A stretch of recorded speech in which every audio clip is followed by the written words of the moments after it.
పిల్లలకి బ్యాట్స్ని ఇలా చేసి పెట్టారంటే కుర్కురే కంపెనీలన్నీ మూతపడాల్సిందే. అంత టేస్టీగా, క్రిస్పీగా, స్పైసీగా ఉండే ఈ బ్యాట్ పాపడమ్స్ని ఎలా తయారు చేసుకోవాలో చేసి చూపిస్తానండి.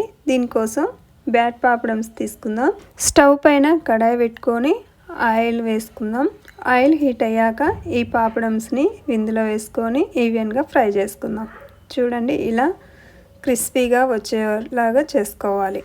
తర్వాత వీటిని ఒక బౌల్లోకి షిఫ్ట్ చేసుకుందాం. ఇలా పాపడమ్స్ అన్నిటినీ ఆయిల్లో వేయించుకున్న తర్వాత స్పైసీ కోసం ముందుగానే ప్రిపేర్ చేసుకున్న ఈ పౌడర్ని అంతటిని ఇందులో వేసుకొని కలుపుకోవాలండి.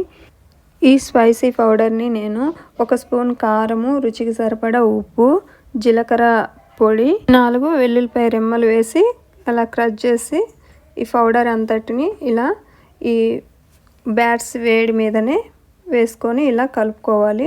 అప్పుడు ఈ పౌడర్ అంతా మంచిగా పడుతుంది వీటికి.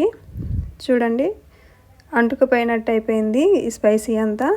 ఇంతే అండి, చాలా సింపుల్గా ఈజీగా పిల్లలకి చేసి పెట్టుకోవచ్చు. ఇప్పుడు వీటన్నిటిని ఒక ఎయిర్ కంటైనర్ బాక్స్లోకి షిఫ్ట్ చేసుకుందాం.